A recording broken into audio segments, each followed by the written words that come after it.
Hello and welcome to another episode of Crypto Time. My name's James Coughlin and I'm joined today with my usual co-host, Antonio Shillingford. How are you today, mate? I'm perfectly fine. Good. Nice and perky this morning. Yeah, that's what we like to see. And we're both dressed up a little bit smarter today, Yeah. Due to the fact we've had a special request. Now, the special request has been around wallets. Now, what one of our followers has been interested in is how to secure and ensure that you are taking best practice, in essence, with your cryptocurrencies. Now, specifically around BSV, we've been doing a lot of digging into that, which we'll go into this episode. I know you've got some interesting subjects as well, right? Yes.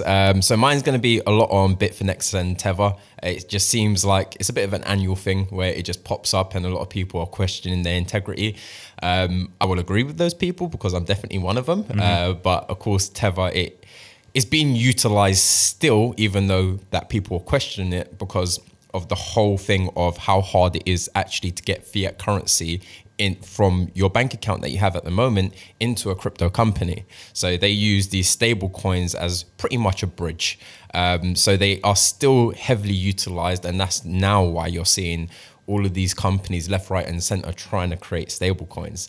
But we'll go into that a little bit later. Yeah, I think it's fair to say that the crypto world has short memories when it comes to Tether because there's been some interesting stuff. But as always, guys, please do your own due diligence before getting involved in any new investment. Please do not accept this as an investment advice, and the opinions that we're going to say are around our own only. So yeah, let's kick off, mate. Let's start with Kevo.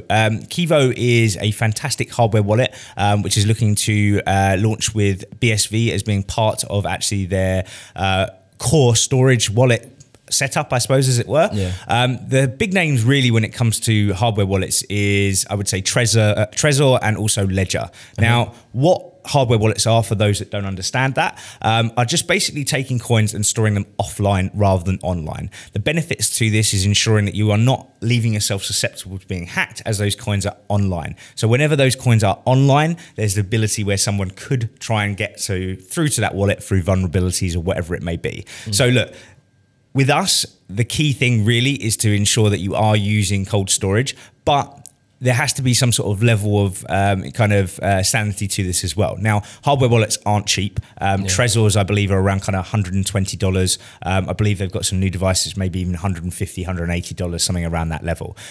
Ledger offer a few different devices ranging from sort of around $50 right the way up to, I'd say, $200, $250. Now, the problem is neither Trezor or Ledger are actually supporting BSV, the true vision of Bitcoin at this moment in time. That for us is a big problem.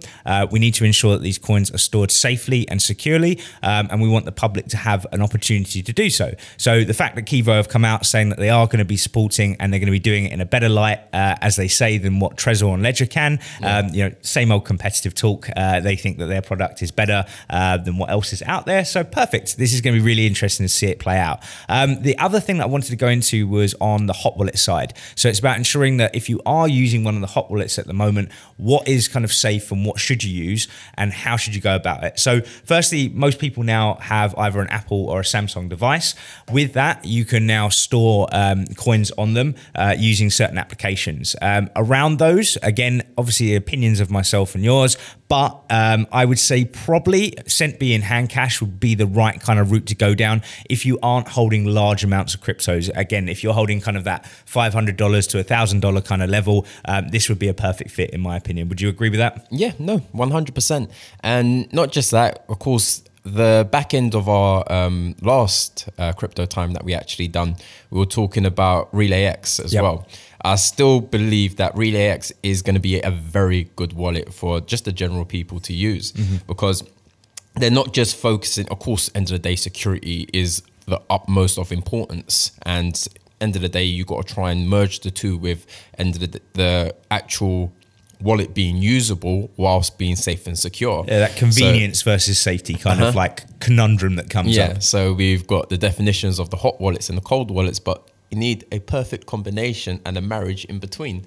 So the fact that they're working very heavily on UI as well to make it a completely seamless experience is what the next wave is going to be, because we're now starting to see companies left, right and center actually start working on UI. So it's not just completely developer focused. It's about now getting these people using these things. Yeah, and not only that, you know, some of these services are now offering the ability to tap to transfer your coins from one to another. Me and myself and you were recently at a meetup where they were passing coins in a little race throughout each other to show how simple it was to pass BSV from one to another. Really cool stuff to see that these are the kind of ways that we're going to be working during the future. You can imagine it, you can see it, you can picture it, and it certainly makes it easier with utilities like that. So I think that's a really nice way to kind of wrap up on the kind of wallet side. And I know you've got some real cool gems to drop on the next part. Yeah, so mine's on the whole Bitfinex and Tether situation that's been going on. Of course, from the very early days, we know that they dropped the actual people that were auditing them, which was Friedman LLP, if I remember correctly. Correct, yeah. And they're a credible company as well. Yeah, credible. And this is literally straight after they got subpoenaed. So question marks are there. But just on that as well, it was very interesting because there was kind of two sides to the story. What you had was kind of Tether coming out saying that they didn't feel that Friedman could actually audit the accounts properly. And then you had Friedman saying it wasn't part of what they'd done in their remit before. Now, as we know, when it comes to blockchain technology, you have a immutable ledger. Yeah. So in essence, it should be very easy to be able to actually audit a firm that is on blockchain technology. So I just thought that's an interesting point to add on Friedman. So just to read some parts of this article. Now, on Bitfinex, the New York Attorney General's office has alleged that cryptocurrency exchange Bitfinex lost $850 million and subsequently used funds from affiliated stablecoin operator Tether to secretly cover the shortfall.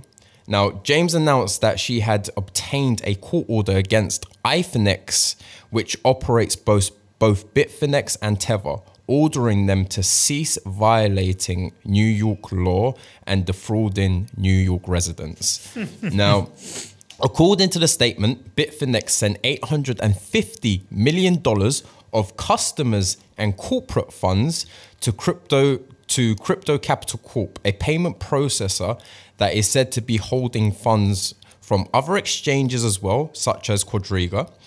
Now, funds from the Tether reserve were used to make up a shortfall, but neither the loss nor Tether's funds movements were disclosed to Tether customers. Meaning that, end of the day, they're getting hammered into again, to put it simple. Not just that, the fact that these funds were moved from Tether's reserves, which were in question anyway, to then go and make up a shortfall that was elsewhere. Like elsewhere within their organization. Yep. Now, cool, whatever, if there is a shortfall and you need to make up for it, but at the end of the day, you need to do it in a legal way. Now, what benefit do Tether customers get from this experience? None whatsoever. And whilst this whole issue was going on, Bitfinex customers, whilst the Bitfinex are quite simply saying that the funds were seized whilst the whole subpoena situation was going on to start off with. Now, as soon as they got subpoenaed, now Bitfinex are coming out and saying that those funds were actually seized. That's why the individuals couldn't withdraw money. And that is why pretty much they needed to pull funds from elsewhere. So again, it's the whole situation of them being chased and them trying to bat it down as much as they possibly can. Now, the funny thing is it's the movement of capital. Now, what's this whole space all about? What is BSV all about? Being the real Bitcoin?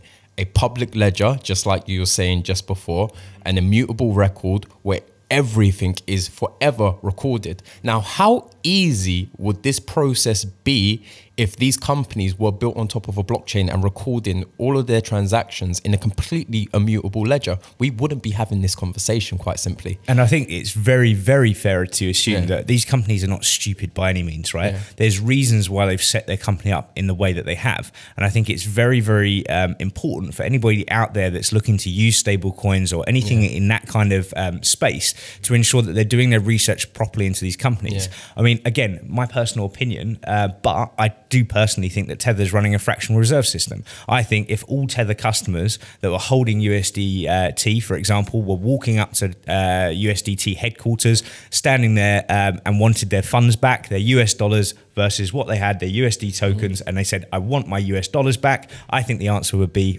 sorry, we can't do that for every customer at the same time. Because I just purely don't think they're backing it up. Last night, what did we see? 2% drop on USDT. You know, it looks very interesting and very worrying. Then you've got this whole QE talk. You know, what the hell is going on is quite worrying in my opinion. Yeah, and this is why we continually talk about sight and provide insight. And that is exactly what Bitcoin is all about. It's not about this narrative that was created in the very early days of this whole space being completely anti-everything, anarchistic, so anti-establishment, anti-government, anti-any form of structure. It's not meant to be decentralized in every single fraction. It's all about just providing sight and being able to hold these individuals accountable for what their actions are. I think, look, we get it. You know, we get the fact that people are out there and understand the kind of view that it would be great to have anonymity to some respects, right? Yeah. But when we really think of our day-to-day lives and everything that it includes, I personally don't think that that would be a plus. I think that would be a minus rather than anything else. Yes, there's certain things that would be great for, you know, I imagine a lot of people would love it from a tax point of view, but at the end of the day, we need to pay these things. And if we are kind of having a naive view that we can just carry on through and not going to get charged the taxes that everybody else is, it's just not going to work like that. It genuinely isn't. So I think that now is the right time for people to start waking up to this and start understanding that this really is a point where things are starting to change and the world should be transparent, because it's a double-edged sword. If, for example, we've got a bank out there that's doing things in the background, we want to know what's going on. And, for example, the regulators and HMRC and everyone else are going to want to know what you're doing, right? So I think that if we want both sides to kind of come together, I think this is one way of doing it with this kind of technology. So I think that makes a lot of sense. Exactly. Should we end it there? I think that would be a nice place to end it, yeah. So guys, as always, please hit up that notification button so you can see the latest and greatest coming from our YouTube channel. We've also got Spotify and iTunes if you're looking to listen instead. And yeah, we've got great blog content. We've got a whole host of things going here at Bitstocks. The Awakening is another fantastic one to watch. So yeah, please get involved, guys, and we look forward to hearing some more comments. As we've done today, we'll include anything you guys are interested in hearing, providing it fits into the remit of the show. So, peace and love.